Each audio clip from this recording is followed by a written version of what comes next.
नमस्कार, मैं कीर्ति और आप देख रहे हैं इन न्यूज। इस समय हम लोग मौजूद है समाजवादी पार्टी कार्यालय में। अब से कुछ देर पहले अखिलेश यादव ने एक बड़ी प्रेस कॉन्फ्रेंस यहां पर की और प्रेस कॉन्फ्रेंस के दौरान उन्होंने एसआईआर के मुद्दे पर सरकार को जमकर घेरा और तमाम सवाल भी उठाए। उन्होंने ड्राफ्ट लिस्ट को लेकर के भी सवाल खड़े किए हैं। उनका ये कहना है कि चुनाव आयोग ने जो ड्राफ्ट लिस्ट जारी की है उसके हिसाब से अगर देखा जाए तो ये जो 2 करोड़ से अधिक के जो मतदाता हैं जिनका नाम कटा है वो कौन है, उसकी सूची अभी तक क्यों नहीं जारी की गई। उनका ये भी कहना है कि एसआईआर की प्रक्रिया लगातार जो है वो विवादों में रही है, चुनाव आयोग जो है वो विवादों में रहा है, उस पर सवाल उठते रहे हैं।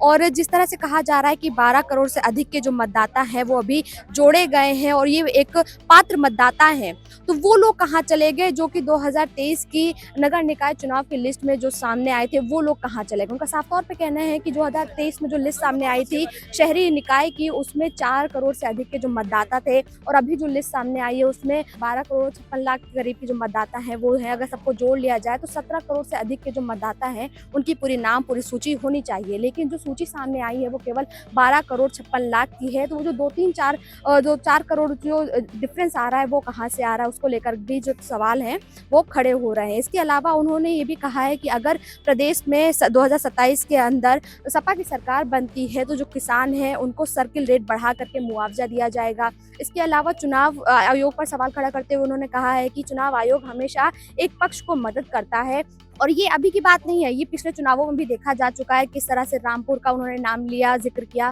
कन्नौज का जिक्र किया, मेरठ का जिक्र किया और साफ तौर पर ये कहा कि वहां पर किस तरह से चुनाव को प्रभावित किया गया। चुनाव आयोग जो है वो सिर्फ एक पार्टी को जो है वो टारगेट करता है, उसके लिए काम कर रहा है। उनका ये भी कहना है कि अभी चुनाव आ रही है, चुनाव से पहले जिस तरह से ये लिस्ट सामने आई है उससे बीजेपी को भारी नुकसान हुआ और बीजेपी के जो नेता मंत्री हैं वो ही लगातार ये बात कह रहे हैं कि अभी 2 लाख जो वोट हैं वो और कटेंगे, हम और कटवाएंगे। तो ये सारी चीजें जो निकल कर आ रही है, चुनाव आयोग इस पर संज्ञान क्यों नहीं ले रहा है, कार्रवाई क्यों नहीं ले रहा कर रहा है।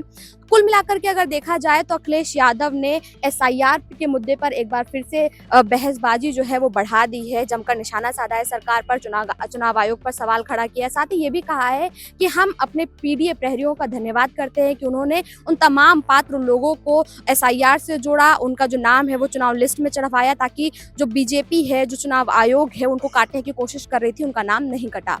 तो उनकी जो आज की पूरी प्रेस कॉन्फ्रेंस रही वो कहीं ना कहीं बार फिर से उत्तर प्रदेश की जो चुनावी रणनीति है उसको प्रभावित करेगी, जो माहौल है उसको गर्म कर रही है। और अब देखना ये होगा कि इस तमाम सवालों का जवाब बीजेपी और चुनाव आयोग की तरफ से किस तरह से दिया जाता है।